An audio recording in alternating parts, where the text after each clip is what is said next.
Bonjour, je suis Vincent Ploton, je suis le responsable du développement au sein de l'Association pour la prévention de la torture, ici à Genève.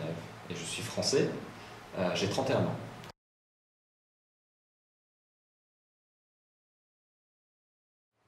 Alors, j'ai fait des études en France, à Lyon, dans une école de commerce, qui était une école un petit peu spéciale, une école de commerce mais spécialisée dans les métiers du développement et de l'humanitaire, qui s'appelle l'École internationale de commerce et développement, à Lyon.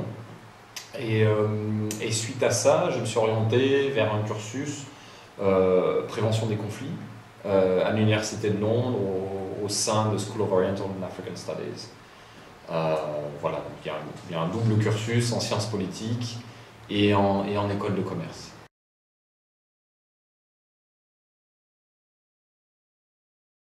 Alors, à l'APT, je suis responsable du développement. Qu'est-ce que ça veut dire? Ça veut dire principalement deux choses. C'est la conception, la préparation de projets, d'initiatives et leur financement, la recherche de leur financement. Donc on travaille avec l'ensemble de l'équipe, des collègues au sein de l'organisation pour développer des initiatives, développer des projets dans différentes régions et pour ensuite prendre contact avec des donateurs potentiels, des institutions qui sont intéressées pour soutenir financièrement l'organisation et essayer d'attirer le soutien de ces donateurs potentiels pour qu'ils investissent dans nos projets. Et par la suite, il y a un volet important aussi dans tout ce qui est le suivi des projets, le suivi de la mise en œuvre, s'assurer que la mise en œuvre corresponde aux objectifs qu'on s'est fixés, que le projet est sur la bonne route et que si nécessaire, les ajustements qui sont à effectuer pendant la mise en œuvre du projet puissent être faits. Une partie importante du travail, bien entendu, c'est aussi tout le relationnel avec les donateurs. On est une organisation qui est principalement financée par des gouvernements et des fondations privées. Donc une partie importante du travail, c'est aussi de donner des rapports et puis de maintenir les donateurs à jour du travail qu'on effectue, des résultats qu'on obtient et de montrer aux donateurs quel usage est fait des fonds qu'ils mettent à notre disposition.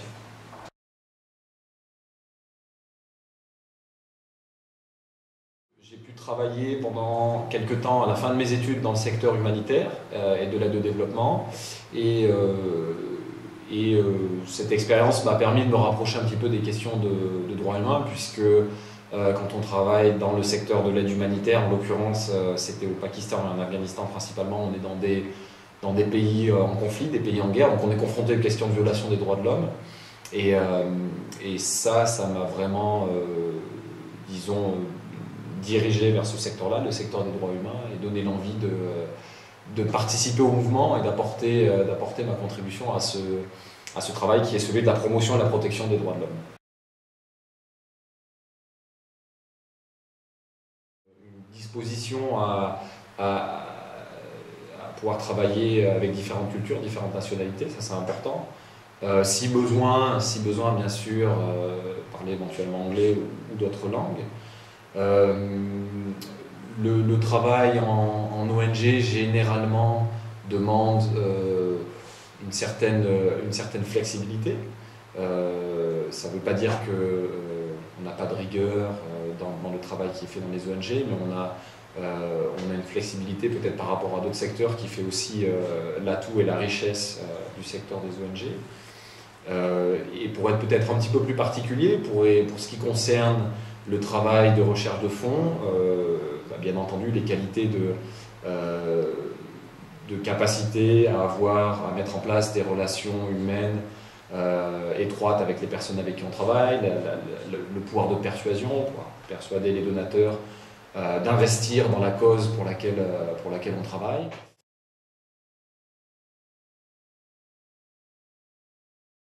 À l'APT, on est une petite équipe, donc tout ce que les gens ont à dire est pris en compte et les bonnes idées sont systématiquement prises en compte, généralement. On ne se retrouve pas enfermé dans un placard parce que la personne à l'origine de l'idée est tout en bas de l'échelle. Ça, c'est un très gros avantage et ça permet aux personnes de se sentir valorisées dans leur travail et de sentir qu'elles jouent un rôle clé dans le fonctionnement de l'organisation. Ça, je pense que c'est vraiment un point fort dans notre organisation à l'APT. Les points moins forts, Bien sûr, quand on travaille dans la recherche de fonds, on a des moments champagne et des moments plus tristes. Alors les moments champagne, c'est quand on arrive à pouvoir sécuriser de nouvelles sources de financement, quand on obtient des nouvelles sources de financement, ça fait partie des moments forts. Et puis on a des moments qui sont plus difficiles quand on a travaillé pendant longtemps sur la mise en place d'un projet avec un donateur qui avait exprimé un intérêt particulier. On a travaillé pendant plusieurs semaines, parfois plusieurs mois, et puis au bout de plusieurs mois, finalement, le financement n'est pas à la clé pour X ou Y raison, parce que les fonds ne sont plus disponibles, parce que le donateur finalement n'est pas intéressé par le projet, parce que le projet ne correspond pas à ce que le donateur cherche à financer. Donc là, ça fait partie des difficultés qu'il faut arriver à surmonter.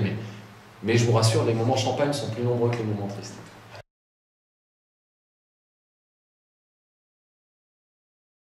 En tant qu'organisme qui effectuons des services, il est important que les ressources nécessaires soient mises à disposition pour faire des projets de qualité. Je crois que malheureusement dans le secteur des associations, dans le secteur des ONG, on a des exemples de projets qui ont été faits à rabais.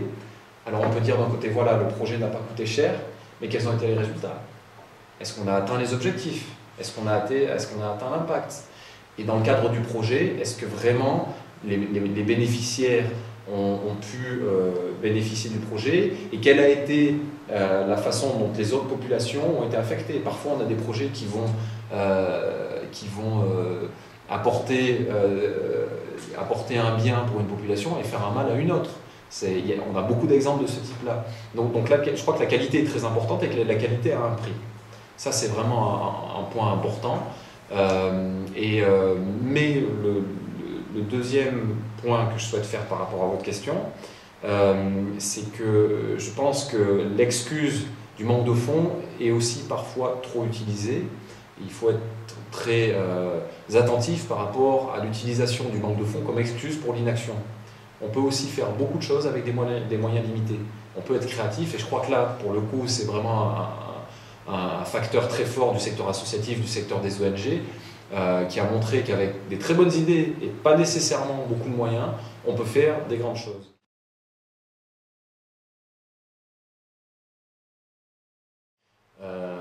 Dans le cadre de nos activités en Indonésie, on a un projet, on est impliqué en Indonésie depuis très longtemps, on a un projet de prévention de la torture en Indonésie où on travaille avec la société civile, avec le gouvernement, pour la mise en place de mécanismes de contrôle dans les lieux de détention, pour la prévention des mauvais traitements.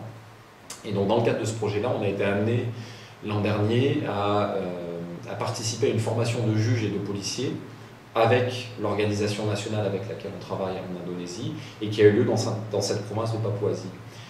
Donc on a participé à une formation d'une semaine pour des juges et des policiers qui étaient basés en Papouasie. Au cours de cette formation, on a pu être confronté aux problèmes auxquels eux font face dans leur quotidien. Et on a eu des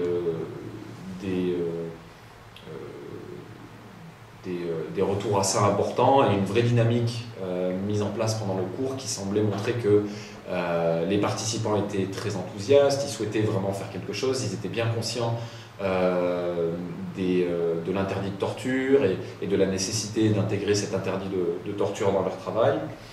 Et donc on est reparti assez satisfait de la formation. Et 15 jours après la formation, des vidéos ont été mises en ligne sur Internet et qui montraient l'armée indonésienne en train de torturer de façon absolument affreuse des Papous dans la région. Donc ça a été bien entendu, ça a été un choc parce qu'on est confronté directement à cette réalité-là au moment où on en revient et où on pense avoir eu un impact. Donc ça ne veut pas dire que notre action est inutile, bien au contraire, ça veut dire que justement notre action est utile, mais c'est parfois difficile de se dire que au même moment où on est en train de former, de travailler avec des acteurs qui sont confrontés dans leur quotidien, parce que quand on parle de force de l'ordre, quand on parle de personnel pénitentiaire, on parle de personnes qui sont confrontées à des violences dans leur quotidien et qui doivent pouvoir travailler de façon à prévenir ces violences. C'est pas toujours facile de se rendre compte que la tâche est très vaste et que malgré tous les efforts qu'on va déployer, on aura du travail pour encore beaucoup d'années.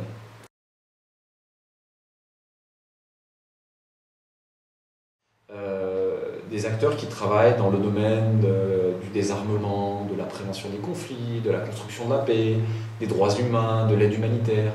Et donc ça donne une opportunité, le fait d'être tous dans ce même endroit, de pouvoir communiquer, de pouvoir coordonner le travail, de pouvoir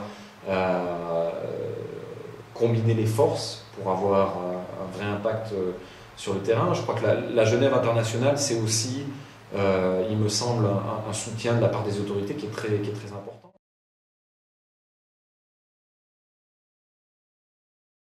Alors, je pense que vous avez choisi le bon chemin.